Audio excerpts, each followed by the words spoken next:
আবারও ভিডিও বার্তায় হাজির ইনকিলাব মঞ্চের মুখপাত্র শরীফ ওসমান হাদী হত্যাকাণ্ডের প্রধান অভিযুক্ত ফয়সাল করিম মাসুদ। সামাজিক যোগাযোগ মাধ্যমে তার আরও একটি ভিডিও ছড়িয়ে পড়েছে, যেখানে তিনি নিজেকে সম্পূর্ণ নির্দোষ দাবি করে হাদী হত্যার মাস্টারমাইন্ড হিসেবে অন্য একজনকে পরিচয় করিয়ে দিয়েছেন, যাকে ধরলেই বেরিয়ে আসবে হাদী হত্যার আসল রহস্য, দাবি ফয়সালের। আরও জানাচ্ছেন এসআই রাজ। যেমনি যে ভাইয়ের কাছে যান, উনি ভালো মানুষ, ওনার কাছ থেকে আপনি যা 2-4 কোটি টাকা নিয়ে আপনি নির্বাচনটা বাদ দিয়ে দেন। এটা আমি একবার ফাইজলাম করতে করতেই বলছি। তো বলছে ভালো, তো ভাই যদি টাকা দেয় তাহলে তার নির্বাচন করা লাগবে না।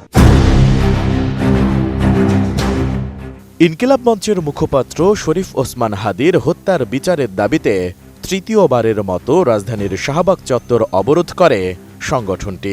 শুক্রবার জুমার নামাজের পর ঢাকা বিশ্ববিদ্যালয়ের কেন্দ্রীয় মসজিদ থেকে বিক্ষোভ মিছিল শুরু করে শাহবাগ মোড়ে গিয়ে অবস্থান নেন ইনকিলাব মঞ্চের নেতাকর্মীরা।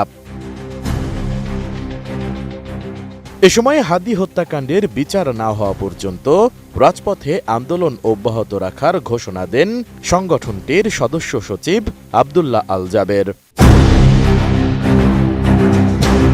এদিকে হাদী হত্যার মূল হোতা শুটার ফয়সাল করিম মাসুদকে এখনও গ্রেপ্তার করতে পারেনি আইনশৃঙ্খলা রক্ষাকারী বাহিনী। এমনকি তার প্রকৃত অবস্থান নিয়েও রয়েছে ধোঁয়াশা। পুলিশের পক্ষ থেকে ফয়সালের বর্তমান অবস্থান ভারতের মেঘালয়ে বলা হলেও রাজ্যটির পুলিশ ও বিএসএফ তা নাকচ করেছে। এর মধ্যেই ভিডিও বার্তায় প্রকাশ্যে এসেছেন ফয়সাল। যদিও এই ভিডিও সত্য নাকি এআই জেনারেটেড তা নিয়ে সৃষ্টি হয়েছে বিভ্রান্তির। নতুন বাংলাদেশ গড়তে এলো জুলফিকার স্টিল। জুলফিকার স্টিল, ইস্পাত দৃঢ় অঙ্গীকার। শুধু তাই নয়, প্রথম ভিডিওর বিভ্রান্তি দূর না হতেই আরও একটি ভিডিও প্রকাশ করেছেন ফয়সাল। 12 মিনিট 22 সেকেন্ডের ওই ভিডিওতে ফয়সাল দাবি করেছেন তিনি বর্তমানে দুবাইয়ের শারজাতে অবস্থান করছেন এবং তিনি হাদী হত্যার সাথে কোনোভাবেই জড়িত না, তাকে ফাঁসানো হয়েছে। আমি দুবাইয়ের শারজাতে আছি।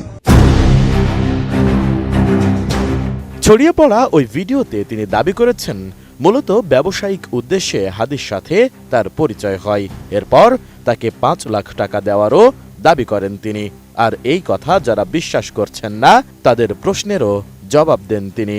হাদিকে আমি 5 লাখ টাকা দিয়েছি, তার প্রমাণ হচ্ছে হাদি যখন আমার কাছে টাকা চায়, ঠিক এই টাকার উপরে আমি 5 লাখ টাকা লোন নিয়েছি ব্যাংক থেকে। আমার কাছে যদি ভাই 127 কোটি 218 কোটি টাকা থাকতো তাহলে আমি কি লোন নিতে যেতাম?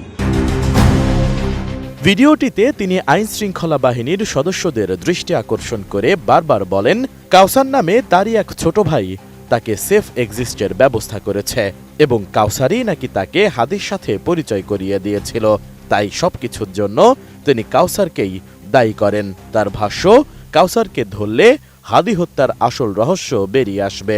আমি বাংলাদেশের পুলিশ প্রশাসনকে বলবো যে আপনারা একটু কাউসার মোল্লা আর তার বাবা ইয়াসিন মোল্লা এই দুজনকে একটু জিজ্ঞাসাবাদ করবেন যে আসলে মূল ঘটনা কোথায়, আমাকে কেন, আমার মনে হচ্ছে তারা আমাকে ফাঁসিয়েছে।